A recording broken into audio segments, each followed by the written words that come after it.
दोस्तों एसएमटीएस में आपका स्वागत है। आज हम लोग इंडक्शन कुकटॉप के प्रैक्टिकल लैब क्लास में और हम लोग इंडक्शन कुकटॉप किया नहीं प्रत्येक जो हम लोग इलेक्ट्रिकल भाग इसमें जैसे मदरबोर्ड है आपका, ये इंडक्शन कॉयल है, ये सिरेमिक प्लेट है, ये सब के बारे में स्टूडेंट को जानकारी दे रहे हैं। अभी हम लोग का इसमें और भी बहुत सारे कंपोनेंट है जिससे कि आपका कैपेसिटर्स है, एसएमपीएस सर्किट है।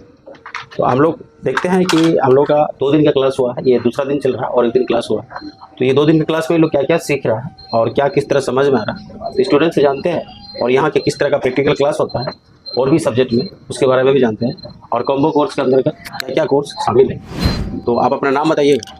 सर मेरा नाम साहिब कुमार मंडल है और मैं गिरिडीह जिला से हूँ। आप गिरिडीह जिला से, आप यहाँ का कौन सा कोर्स लिया है? सर मैं यहाँ का कॉम्बो कोर्स लिया हूँ। कॉम्बो कोर्स लिया। कॉम्बो कोर्स के अंतर्गत क्या क्या कोर्स शामिल है? सर कॉम्बो कोर्स के अंतर्गत है पंखा है, एसी है, फ्रिज है, इंडक्शन है, होम थिएटर है, एलईडी बल्ब है, एलईडी ट्यूबलाइट है, आयरन है और होम थिएटर वगैरह है सर, डीटीएच सेटअप भी। इसमें से आपको कौन कौन सा कोर्स हुआ है? सर इसमें सर मेरा पंखा हो गया है और डीटीएच सेटअप हो गया है, इंडक्शन हो गया है, होम थिएटर हो गया है, बाकी स्टेबलाइजर चल रहा है, हाँ बाकी फ्रिज चल रहा है और हाउस वायरिंग भी चल रहा है।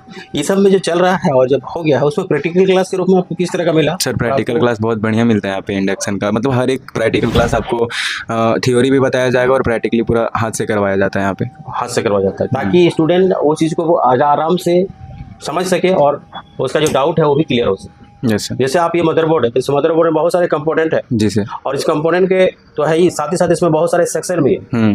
तो सेक्शन के बारे में बताया जाता है कि कौन सा सेक्शन किस तरह से काम करता है। जी सर। और इंडक्शन खराब हो जाता है तो हम लोग कौन सेक्शन को चेक करेंगे? जैसे कि इंडक्शन अभी डेड कंडीशन है तो कौन सा सेक्शन चेक करना है? सर पहले एसएमपीएस सेक्शन वगैरह चेक करेंगे और फिर एसएमपीएस सेक्शन से लेके फिर पूरा सेक्शन, उसमें 3 सेक्शन होते हैं, तीनों चेक करेंगे। तीनों चेक करेंगे, यानी यदि हम लोग का डेड कंडीशन है तो पावर सेक्शन का आपको पहले चेक करना होगा, देखना होगा कि हम लोग का वोल्टेज आ रहा है कि नहीं। तो इस तरह से आपको सेक्शन बाय सेक्शन बताया जाता है। जी आप पढ़ चुके हैं तो आपको इंडक्शन में कितना गहराई से समझ में आया इसके बारे में और भी कुछ बताइए। कि सर इंडक्शन मतलब जो ये पूरा कंप्लीट हो चुका है और ऐसा लगता है कि अगर मेरे पास डेड कंडीशन का भी इंडक्शन आए तो हम बना सकते हैं। हम बना सकते हैं। जी सर, मतलब पूरी तरह सेक्शन समझ लिया है, सेक्शन पूरी तरह से सर, हाई वोल्टेज सेक्शन का, फिर ड्राइव वोल्ट जो हम लोग बोलता है वो सेक्शन, हाई वोल्ट जो बोलता है एसएमपीएस से, जी सर, वो सारा के बारे में आपको नॉलेज हो गया। सर जब हम लोग ये पूरा फुल पीसीबी के बारे में नॉलेज हो जाएगा तो पीसीबी में किसी तरह का दिक्कत होगा तो हम लोग उसको बना सकते हैं। जी सर, है ना? सर